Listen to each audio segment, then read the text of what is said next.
Hello everyone, welcome back to our channel, Learning from Home with Teacher Rosal. For today, we're going to talk about the guidelines for effective communication.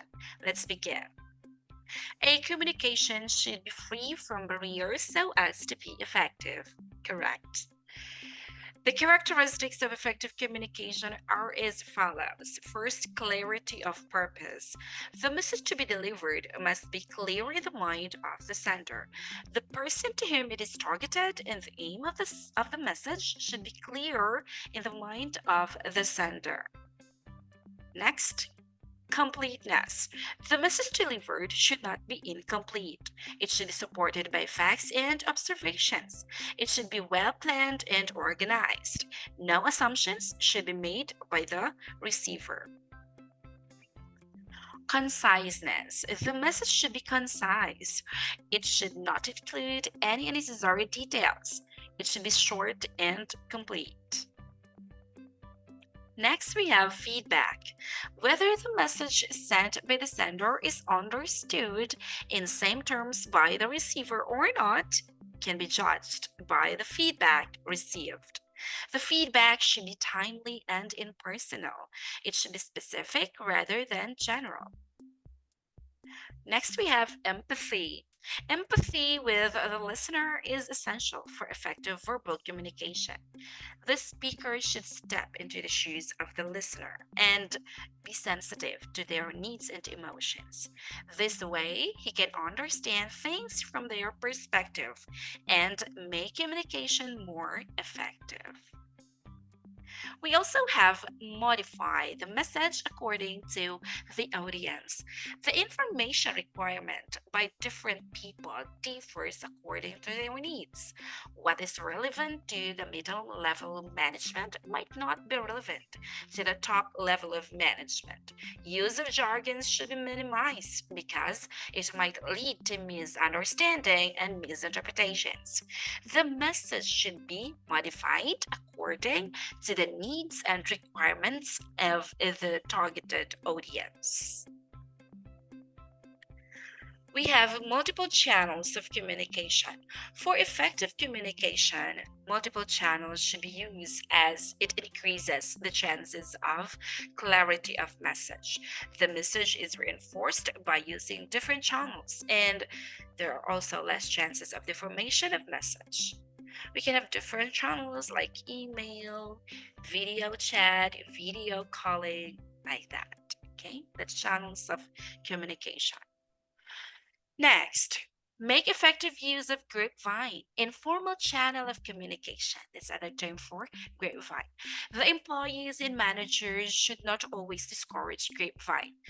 They should make effective use of grapevine. The managers can use grapevine to deliver formal messages and for identification of issues which are significant for the employees. The managers can get to know the problems faced by the employees and can work upon it. Okay?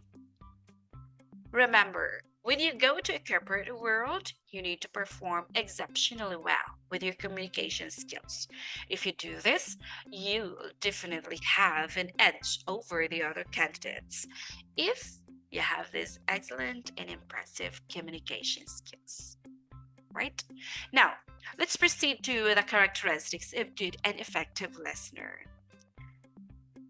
Okay, good and effective listener tries to give maximum amount of thought to the speaker's ideas being communicated, leaving a minimum amount of time for mental exercises to go off track. Now, a good listener is attentive. Good listener must pay attention to the key points. He should be alert. He should avoid any kind of distraction. Attentive. A good listener do not assume. Good listener does not ignore the information he considers as unnecessary. He should always summarize the speaker's ideas so that there is no misunderstanding of thoughts of speakers. He avoids premature judgments about the speaker's message. Do not assume. Now let's go to listen, or the good listener listen to feelings and facts. Good listener deliberately listens for the feelings of the speaker. He or she concentrates totally on the facts. He or she evaluates the facts objectively. His or her listening is sympathetic, active, and alert. He or she keenly observes the gestures, facial expression, and body language of the speaker.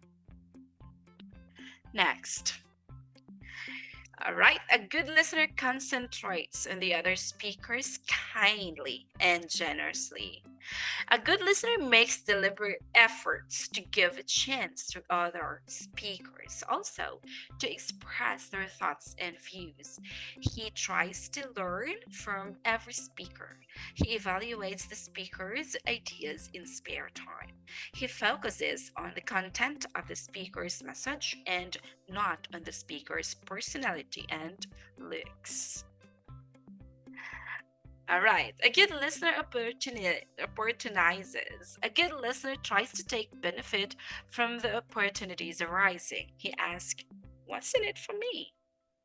What good can it make me? All right. Now, to conclude, effective listening enhances the communication quality.